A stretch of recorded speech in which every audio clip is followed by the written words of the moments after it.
இன்னைக்கு நம்ம இன்டர்வியூ பண்ண போறது தமிழ்நாட்டோட மிக சிறந்த அறிஞர்களில் ஒருவரான மிஸ்டர் அரவிந்தன் நீலகண்டன். மிஸ்டர் அரவிந்தன் நீலகண்டன் ஒரு புகழ்பெற்ற தமிழ் மற்றும் ஆங்கில எழுத்தாளர். அவர் நிறைய புத்தகங்கள் எழுதியிருக்காரு. Breaking India, Hindutva, origin, evolution and future, a dharmic social history of India, a prophet who never was. அது மட்டும் இல்லாமல் தமிழில் அவர் எழுதிய நூட்கள் ஆழி பெரிது, பஞ்சம், பட்னி, பேரழிவு, communism. Is a contributing editor to Swarajya, ஆர்எஸ்எஸோட ஒரு இதழ். ஆர்எஸ்எஸ் காரரோட நாம என்ன பேச போறோம் நீங்க கொஞ்சம் ஆச்சரியமா யோசிக்கிறீங்களா? Let's go into the interview. Sir, நீங்க பல காலமா லிட்ரரி ஃபீல்ட்ல as a writer, as a scholar, as a researcher, as a thought leader, you have dabbled in literature for so long. Jnanpith பத்தி தமிழ் மக்களுக்கு ஒரு இன்ட்ரடக்ஷன் சொல்லுங்க சார். ஞானபீடம் இன்றைய தேதியில் இந்தியாவினுடைய மிக உயரிய ஒரு இலக்கிய விருதாக கருதப்படக்கூடிய ஒரு விருது. இதை உருவாக்கியது இதை உருவாக்கியது இன்னும் நடத்தி கொண்டிருக்கக்கூடியது ஒரு தனி குடும்பத்தினுடைய ஒரு ட்ரஸ்ட் தான் பண்றாங்க. அதில் ஒரு 7ல இருந்து 11 மிகச்சிறந்த அறிவாளிகள், இந்தியா ஒட்டுக்கும் உள்ள கலைஞர்கள், இவர்கள் இருந்து இதை டிஸ்கஸ் பண்ணி செய்யறாங்க.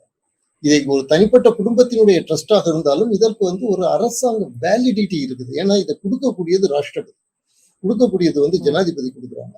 குடியரசுத் தலைவரோ குடியரசுத் தலைவியோ கொடுக்கக்கூடிய ஒரு விருது.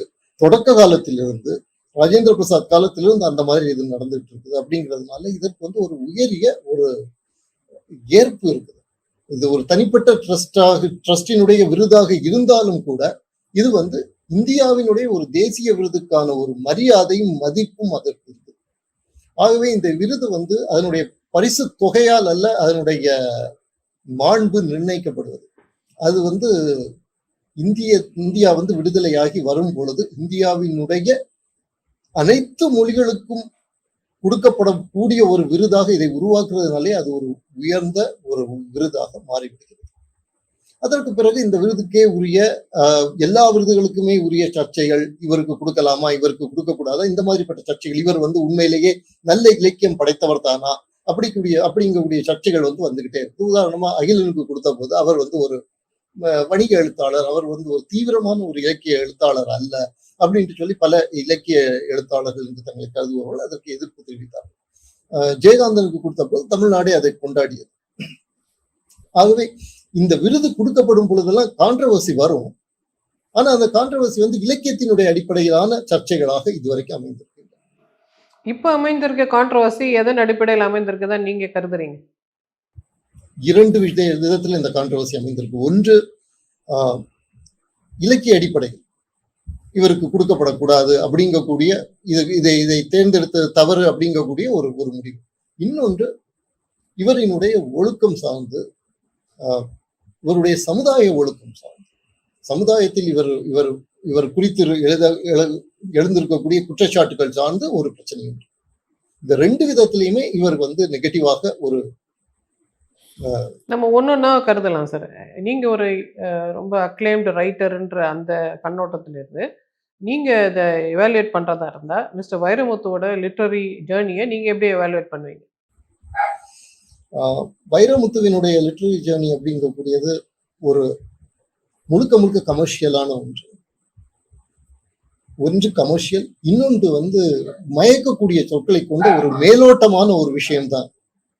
இதற்கு எந்த விதத்திலையும் ஒரு தீவிரமான ஒரு இலக்கிய அந்தஸ்து கொடுக்கவே முடியாது.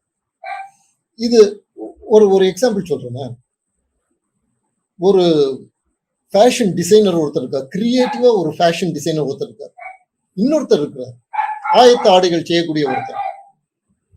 நீங்க டிசைன் கொடுத்துருவீங்க, சைஸை கொடுத்துருவீங்க, எப்படி செய்யணுங்கிறத கொடுத்துருவீங்க. அவ்வளவும் கொடுத்த பிறகு அவர் அது அடிப்படையில ஒரு சட்டையை உங்களுக்கு செய்து கொடுக்குறார். அந்த ஃபேஷன் டிசைனையும் இவரையும் நீங்க ஒப்பிட முடியாது. வைரமுத்து அவர்கள் ஒரு குறிப்பிட்ட சிச்சுவேஷனை கொடுத்து, குறிப்பிட்ட டியூனை கொடுத்து, இந்த மாதிரிப்பட்ட கவிதைகள் வேணும் அப்படின்ட்டு சொல்லி, இந்த மாதிரிப்பட்ட மார்க்கெட் ட்ரெண்ட் இப்ப இப்படி இருக்குது, அதுக்கு ஏற்ற மாதிரிப்பட்ட கவிதைகள் வேண்டும் என்று சொல்லும் பொழுது அதற்கு ஏற்ற பாடல் வரிகளை எழுதி கொடுக்கக்கூடிய, லிரிக்ஸை மேனுஃபேக்சர் பண்ணி கொடுக்கக்கூடிய ஒருத்தர். அதில் அவர் திறம்பட செயல்படுகிறார். இன்னைக்கு ஆர்டிஃபிஷியல் இன்டெலிஜென்ஸே அந்த மாதிரி அழகழகா லிரிக்ஸ் எல்லாம் எழுதி கொடுக்குது சார். எந்த மொழியில கேட்டாலும் ஆர்டிஃபிஷியல் இன்டெலிஜென்ஸை இதை விட தரமான லிரிக்ஸ் எழுதி தரும்பொழுது இனிமே வந்து போட்டி வந்து மனிதருக்கும் ஆர்டிஃபிஷியல் இன்டெலிஜென்ஸ் கூட வரதுக்கு வாய்ப்பு இருக்கு. அப்ப நீங்க சொல்ற மாதிரி அவரோட ஒரிஜினாலிட்டி கிரியேட்டிவிட்டின்றது கொஞ்சம் குறைபாடா இருக்கதான் நீங்க கருதுறீங்க. நிச்சயமா அவருடைய ஒரிஜினாலிட்டி அப்படிங்கக்கூடியது ரொம்பவும் ஒரு கஷ்டமான ஒரு விஷயம். நீங்க நல்லா பாத்தீங்கன்னா தெரியும் உங்களுக்கு. பல சமயத்துல அவர் என்ன பண்ணுவாங்கன்னா ஒரு 10 லிஸ்ட் எடுத்து வச்சிருக்காரு. சின்ன சின்ன ஆசை, சிறகடிக்க ஆசை, அந்த ஆசை, இந்த ஆசை, அந்த ஆசை, அதற்கு ஆசை, இதற்கு ஆசை, அதற்கு ஆசை, இந்த மாதிரி நீங்க அவருடைய பாடல்கள் எல்லாத்துலயும் பாத்தீங்கன்னா அந்த ஒரு லிஸ்ட் இருக்கும். ஒரு மளிகை கடை லிஸ்ட் மாதிரி ஒரு லிஸ்ட் இருக்கும். ஸோ அந்த அல்காரிதம்ஸ் நீங்க ஈஸியா ஒரு சாதாரண மனுஷனே கிராக் பண்ணும்போது லார்ஜ் லாங்குவேஜ் மாடல்ஸ்க்கு ஈஸியா அதை கிராக் பண்ண முடியும். இதை விட உத்தமமான பெரிய லிஸ்ட்களை அதனால ஏற்படுத்த முடியும். இது வந்து அவரோட லிரிக்ஸை பத்தின உங்களோட விமர்சனம் சார். ஆனா அவர் வந்து நிறைய இலக்கியங்கள்லாம் கள்ளிக்காட்டு இதிகாசம் எழுதியிருக்காரு. அந்த மாதிரி சில கள்ளிக்காடு இதிகாசம், அந்த கள்ளிக்காடு இதிகாசத்துக்கு தான் உங்களுக்கு வந்து சாகித்ய அகாடமி அவார்டு கிடைச்சது. அப்பொழுது பாஜக அரசு தான் இருந்துச்சு. பாஜக அரசினுடைய ஆட்சியின் டைம்ல தான் இவருக்கு விருதுகள் எல்லாம் கிடைக்குது. அது ஒரு இன்ட்ரெஸ்டிங்கான ஒரு விஷயம். ஆனால் இந்த விருதுல வந்து பாஜக அரசு கொடுக்கல. அதுக்குள்ள பிறகு போவோம். நாம இந்த கள்ளிக்காடு இதிகாசத்தை நீங்க பாருங்க. உலகத்தில் மற்ற எல்லா இடத்திலும் எழுதப்பட்டிருக்கக்கூடிய இந்த மாதிரிப்பட்ட உதாரணத்துக்கு நீங்க காடு எடுத்துக்கலாம், வேமோகன் காடு எடுத்துக்கலாம், விபூதி பூஷன் பட்டோபாத்யாயா எழுதின வனவாசிகள், ஆரன், அந்த அந்த நாவலை நீங்க எடுத்துக்கலாம். இது எல்லாத்தையும் நீங்க பாத்தீங்கன்னா அதுல வந்து ஒரு டெப்த் இருக்கும். அதுல வந்து ஹியூமன் எமோஷன்ஸ் பேசப்படும். இங்க வந்து நீங்க பாத்தீங்கன்னா மேக்சிமம் ஒரு தட்டையான மனிதர்கள், வார்த்தை ஜாலங்கள். நிறைய டைம்ஸ்ல நான் ஆஸ் அ உமன் நான் என்ன ரிஃப்ளெக்ட் பண்றேன்னா சார், அவர் வந்து விமனை ரொம்ப கொச்சையா எழுதுறாரு. விமனை வந்து ஷேம் பண்ணி ரொம்ப அந்த கள்ளிக்காட்டு இதிகாசத்திலே ஒரு வெளிநாட்டிலேருந்து ஒரு ரிசர்ச் ஸ்டூடெண்ட் வந்து இங்கே ஒருத்தருக்கு லெட்டர் எழுதுவாங்க. அவங்க ஹைட் என்ன வெயிட் என்னலாம் எழுதுவாங்க. உலகத்தில் எந்த ரிசர்ச் ஸ்டூடெண்ட்டும் ஒரு ரிசர்ச் டிரான்சாக்ஷனில் கரஸ்பாண்டன்ஸில் இந்த மாதிரி பர்சனல் டீட்டெயில்ஸ்லாம் கொடுக்க மாட்டாங்க. ஸோ அவர் ஏதோ ஒரு மாயா உலகத்தில் உட்காந்து பெண்ணுன்னா வெறும் உடம்பு அப்படின்றத மறுபடியும் எஸ்டாப்ளிஷ் பண்ணிக்கிட்டே இருக்காரோ அப்படின்னு எனக்கு தோணுது. ஒரு ஒரு ஒரு பிரச்சனையான விஷயம் என்னன்னா அவர் வரக்கூடிய இடம் அந்த மாதிரிப்பட்ட இடம். அவர் செயல்படக்கூடிய இடம், அந்த திரை உலகம் அப்படிங்கிறது முழுக்க முழுக்க பெண்களை இந்த மாதிரியே பார்க்கக்கூடிய ஒரு உலகம். இது வந்து வைரமுத்துக்கு மட்டும் பிரச்சனை கிடையாது. இன்னொருத்தரையும் சொல்றேன், சுஜாதா. சுஜாதாவினுடைய எழுத்துக்கள் எல்லாம் பாத்தீங்கன்னா அவர் பெரிய தொழில்நுட்ப எழுத்தை கொண்டு வந்தவர், அறிவியல் எழுத்தை கொண்டு வந்தவர் அப்படின்னு. பேசிக்கலி அவர் வந்து ஒரு டெக்னோகிராட் தான். அவருடைய எழுத்துக்கள்லயும் நீங்க பாத்தீங்கன்னா அது அவர் எழுத்துல பண்ணாரு. எக்ஸாக்ட்லி, அது அவர் எழுத்துல பண்ணாரு. அதை வந்து அவர் வந்து ஒரு ஃபேஷன் ஸ்டேட்மெண்டா மாத்தினாரு. இன்ஃபேக்ட் வைரமுத்துவை விட சுஜாதா பண்ண டேமேஜ் கூடுதல் அப்படின்னு கூட நான் சொல்லுவேன் இந்த விஷயத்துல. Jayakanthan also was a cinema person இல்ல, அவரும் படங்கள் எல்லாம் டைரக்ட் பண்ணியிருக்காரு. ஆனா அவர் பெண்களை பத்தி இப்படி எல்லாம் ஒரு ஒப்பீனியன் வச்சு இல்லையே. ஜெயகாந்தன் வந்து ஒரு மிக்சட் பேக் அப்படின்னு நான் நினைக்கிறேன். ஏன்னா அந்த சினிமாவுக்கு போன சித்தாள் அந்த இதுல பாத்தீங்கன்னு சொன்னா அதுலயும் செக்ஸிஸ்டான கான்வர்சேஷன்ஸ் நீங்க பார்க்க முடியும். ஆனால் இந்த மாதிரி அவர் கமர்ஷியலைஸ் பண்ணல. ஏன்னா அவர் வந்து கமர்ஷியல் மூவிக்குள்ள போகல. ஆக்சுவலா ஹி வாஸ் ஸ்டில், அவர் சினிமால இருந்தா கூட ஹி வாஸ் an outsider தான் சினிமாவுக்கு. ஆமா. இதுல எனக்கு ஆக்சுவலா நீங்க உங்ககிட்டே ஒரு கேள்வி கேட்க வேண்டியிருக்குது. ஜெயகாந்தன் இடதுசாரி இயக்கத்திலிருந்து சினிமாக்குள்ள போனவர். அந்த இடதுசாரி இயக்கத்தினுடைய சில கோர் வேல்யூஸ் அவர்கிட்ட எப்பவுமே இருந்துட்டு இருக்கு. அதை வந்து அவர் எந்த இடத்துலயும் அவர் வந்து சமரசம் பண்ணிக்கலாம். அவர் வந்து வேதாந்தத்துக்கு போனா கூட இடதுசாரி கான்செப்ட் மூலமா தான் வேதாந்தத்துக்கு போனார். அந்த கோர் வேல்யூஸ் அவர் சமரசமே பண்ணிக்கல. இவர் திராவிட இயக்கத்துல இருந்து வர்றார். திராவிட இயக்கத்தோடு தன்னை ஐடென்டிஃபை பண்ணிக்கிறார். சார் அவர் எந்த விதமான திராவிட கொள்கையும் பின்பற்றல. சும்மா திராவிட ஸ்டிக்கர் எடுத்து ஒட்டிக்கிறாரே தவிர அவர் உண்மையிலே திராவிட கோட்பாடெல்லாம் I don't see him as a Dravidian guy. For example அவர் வந்து அந்த கருவாச்சி காவியம்னு ஒரு புக் எழுதியிருப்பாரு சார். அது அப்படியே சிலப்பதிகாரத்தை மாடர்னைஸ் பண்ணி எழுதின மாதிரி இருக்கும். கடைசியில் ஒரு முனிவர் வந்து சொல்லுவாரு, நீ வந்து அன்பு கொடுத்த ஒரு பொம்பளையோட வேலையை இதுதான், தியாகம் பண்றது தான் ஒரு பெண்ணோட வேலை, நீ வந்து உலகத்துக்காக உன்னை அழிச்சிக்கோ, அதனால்தான் நீ உத்தமமான பெண் அப்படின்னு சொன்னா அந்த கதை முடிஞ்சிடும்.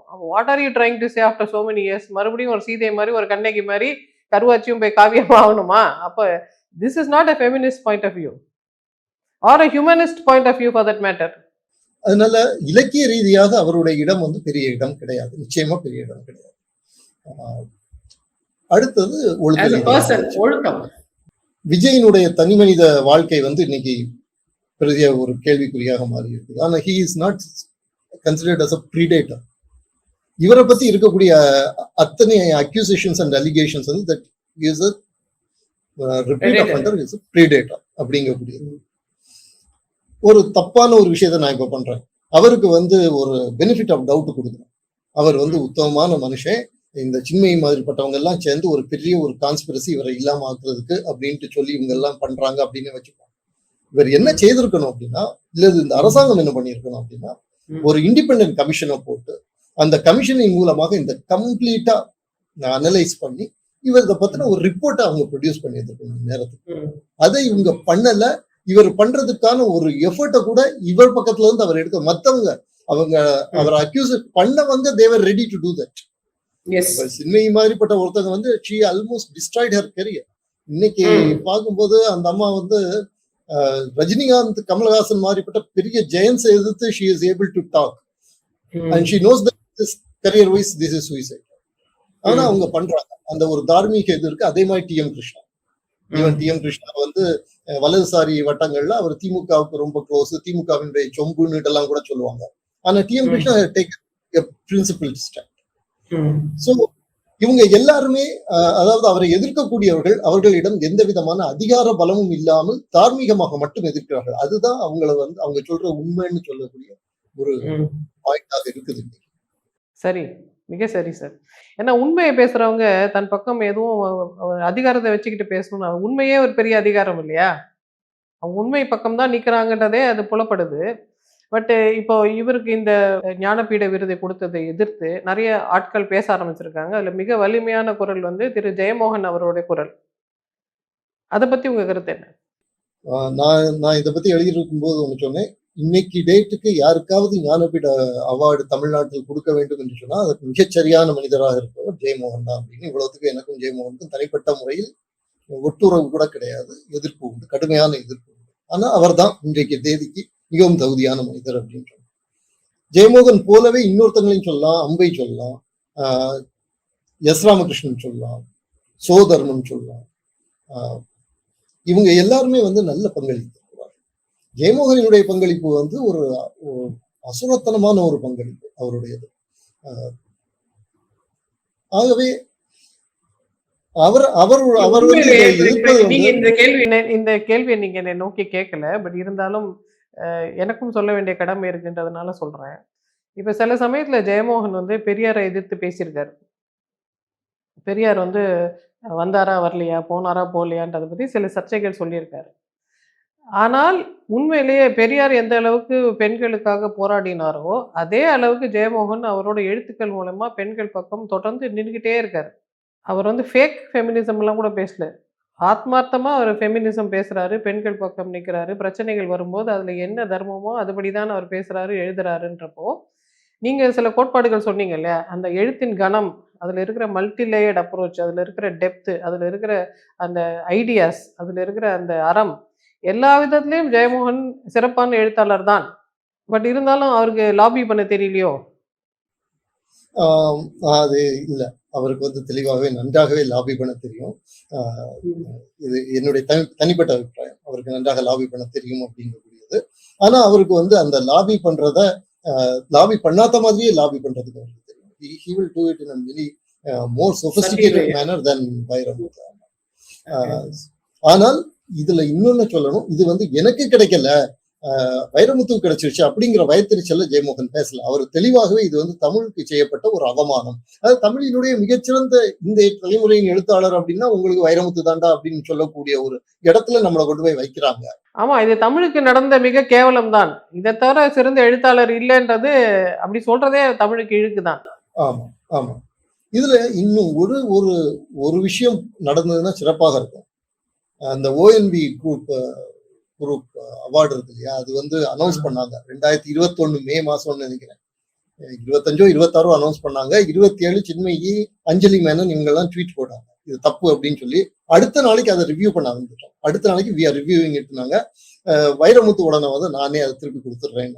அந்த மாதிரி இங்கேயும் நடந்துச்சுன்னா அது வந்து ரொம்ப ஒரு சிறந்த ஒரு ஸ்டேட்மெண்ட்டாக இருக்கும். இந்த ஞானபீட விருதை மிஸ்டர் வைரமுத்துவுக்கு அவங்க கான்ஃபர் பண்றாங்கன்றதே ஒரு லாபியிங்கோட மிகப்பெரிய எஃபர்ட்டு. அது இவ்வளோ பெரிய லாபியிங் பிஜேபியில பாசிபிளா இருக்கு. ஞானபீட விருதை லாபி பண்ணி ஒருத்தர் வாங்க முடியுன்றது எப்படிப்பட்ட இழுக்கான ஒரு கேப்பை நமக்கு வெளிப்படுத்துது. யூசுவலி ஞானபீடத்தை இப்படிலாம் லாபி பண்ணி வாங்க முடியுமா? எப்பவுமே லாபிங் நடக்குது அப்படின்னு தான் சொல்றாங்க. எப்பொழுதுமே நடக்குது அப்படின்னு தான் சொல்றாங்க. லாபிங் நடக்குது அப்படின்னு தான் சொல்றாங்க. ஆனா லாபிங்க்கு வந்து ஒரு ஒரு குறிப்பிட்ட அளவுக்கு தான் அதுல சக்தி இருக்கும். ஒரு ஒரு வெயிட்டேஜ் இருக்கும் லாபிங்க்கு, அவ்வளவுதான். வைரமுத்துவுக்கு வந்து தெளிவாக உள்ள லாபிங் இருக்குது. அது இட் கட்ஸ் அக்ராஸ் பார்ட்டிஸ். நம்ம எல்லாருக்கும் தெரியும். அவருக்கு வந்து இருக்குது. அதே சமயத்துல இப்போ அவருக்கு வந்து எந்த கட்சி ஆட்சியில் இருந்தாலும் அந்த அதிகார வட்டத்தோடு அவருக்கு வந்து மிக எளிதாக அவருக்கு நெருக்கமாக முடியும். உதாரணமா மோடியினுடைய கவிதைகளை அவர் வந்து டிரான்ஸ்லேட் பண்றாரு, வாஜ்பாயினுடைய கவிதைகளை அவர் வந்து டிரான்ஸ்லேட் பண்றாரு. கரெக்டா வாஜ்பாய் பிரைம் மினிஸ்டரா இருக்கும்போது டிரான்ஸ்லேட் பண்றாரு. வாஜ்பாய் பிரைம் மினிஸ்டரா இல்லாதப்ப கவிதைகளை படித்து கவிதை ரொம்ப நன்றாக இருந்தது அப்படின்னு சொல்லி அவர் டிரான்ஸ்லேட் பண்ணார்.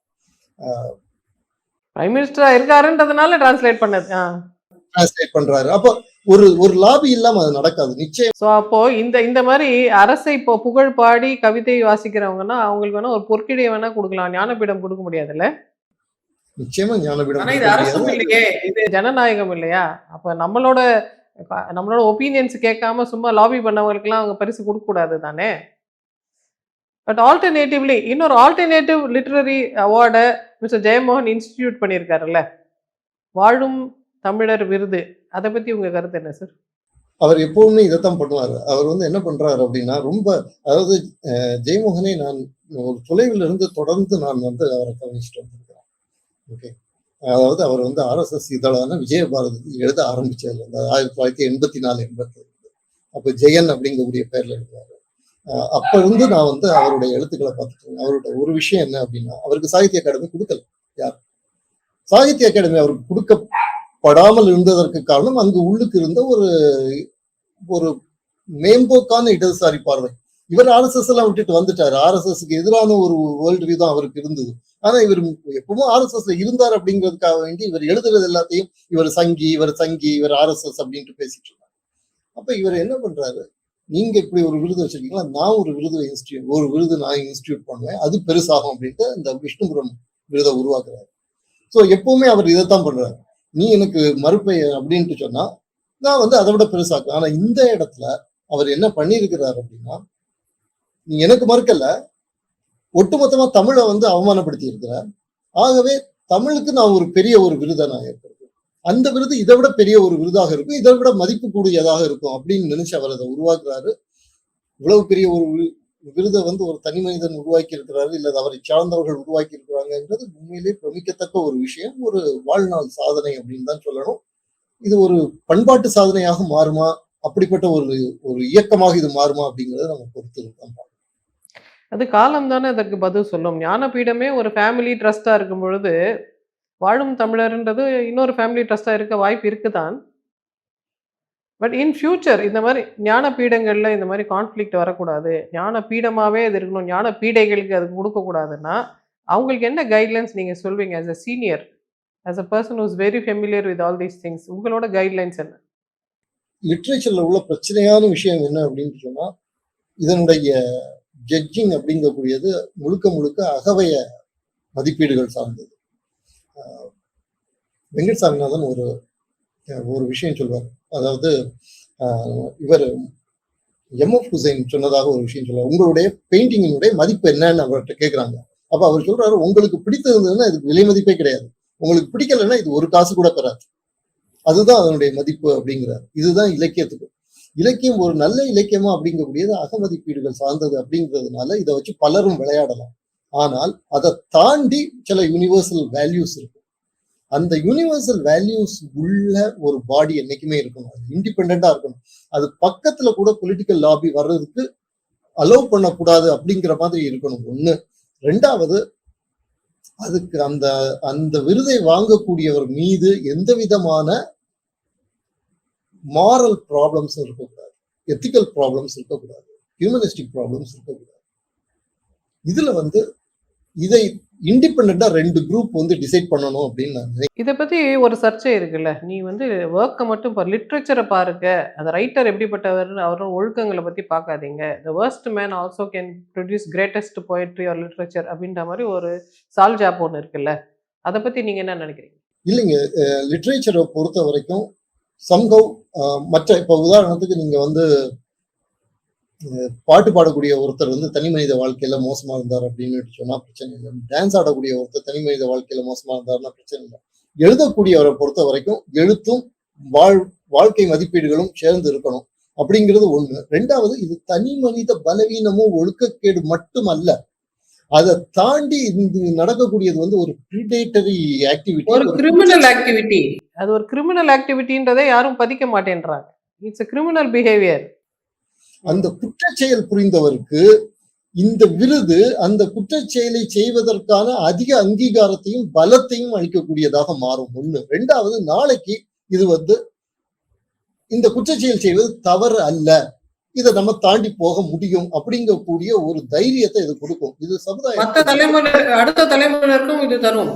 இப்ப பாப்லோ நெருடாக்கு நோபல் பிரைஸ் கொடுக்கல, இதே குற்றச்சாட்டு வெளிப்படுத்துறதுனால கிட்டத்தட்ட நோபல் பிரைஸ் வாங்குற வரைக்கும் போயிட்டு அப்புறம் கொடுக்க மாட்டேன்னு சொல்லிட்டாங்க. அப்ப நோபல் பிரைஸ் கொடுக்கறவங்களுக்கு அந்த அளவுக்கு ஒரு தார்மீக பொறுப்புணர்ச்சி இருக்கு, ஞானபீடத்துக்கு அதே அளவு தார்மீக பொறுப்புணர்ச்சி இல்லையான்ற கேள்வியும் வருது இல்லையா? நிச்சயமா. இன்னைக்கு நீங்க பாருங்க, ஒருத்தன் வந்து ஆன்டி செமிட்டிக் அப்படின்ட்டு ப்ரூவ் பண்ணப்பட்டது அப்படின்ட்டு சொன்னா அவனுடைய பல விஷயங்கள் கட் ஆகும். வேற ஒண்ணும் இல்ல. இவர் இருக்கார் இல்லையா, வாட்சன் அண்ட் கிரிக்ல, ஜேம்ஸ் நோபல் லாரேட், அவர் he made some racist comments கடைசி காலத்துல. அவருடைய எல்லா விஷயங்களும் பறிக்கப்பட்டது அவர்கிட்ட. சோ அந்த ஒரு தார்மீக சோசியல் ஒரு இன்டெகிரிட்டியில ஒரு அப்பழுக்கு இருக்கக்கூடாதுன்ற ஒரு எக்ஸ்பெக்டேஷன் இருக்கதான் வேணும். இந்த மாதிரி ஒரு இன்ஸ்டிடியூஷனல் ரெஸ்பான்சிபிலிட்டி. அதாவது ஞானபீட விருது இன்னைக்கு பண்ணிருக்கக்கூடியது என்ன அப்படின்னு சொன்னா, அந்த கமிட்டி இன்னைக்கு பண்ணிருக்கக்கூடியது என்ன அப்படின்னா, மிக தெளிவாக ப்ரீடேட்டரி ஆக்டிவிட்டியை நாங்க வந்து என்டோஸ் பண்றோம் அப்படின்னு சொல்லாம சொல்லியிருக்காங்க. இது வந்து மிகப்பெரிய ஒரு வீழ்ச்சி, மிகப்பெரிய வீழ்ச்சி. இன்னைக்கு ப்ரீடேட்டரி ஆக்டிவிட்டினா என்னன்னு சில பேருக்கு புரியாம கூட இருக்கலாம். It is not your forte, but still நீங்க அதை பத்தி என்ன மீன் பண்றீங்கன்னு கொஞ்சம் எக்ஸ்பிளைன் பண்ணுங்க. என்னுடைய ஒர்க் என்விரான்மெண்ட்ல என்னுடைய அதிகாரத்தையும் அந்தஸ்தையும் பயன்படுத்தி கொண்டு வல்னரபிளாக இருக்கக்கூடிய ஆணையோ பெண்ணையோ நான் வந்து பாலியல் ரீதியாக, உளவியல் ரீதியாக, முதல்ல பாலியல் ரீதியாக, அடுத்த உளவியல் ரீதியாக அவங்களை வந்து மிக கடுமையான ட்ராமாவுக்கும் அபியூஸ்க்கும் உள்ளாக்குகிறேன், தொடர்ந்து உள்ளாக்குகிறேன் அப்படின்னு சொன்னா that is predatory definition. Thank you very much. It was an in-depth, very clear, very decisive explanation. Thank you very much. We must continue to talk. We have so much to give to this world. We will continue to talk. Thank you very much, sir. It was a real good, pleasant dialogue. Thank you.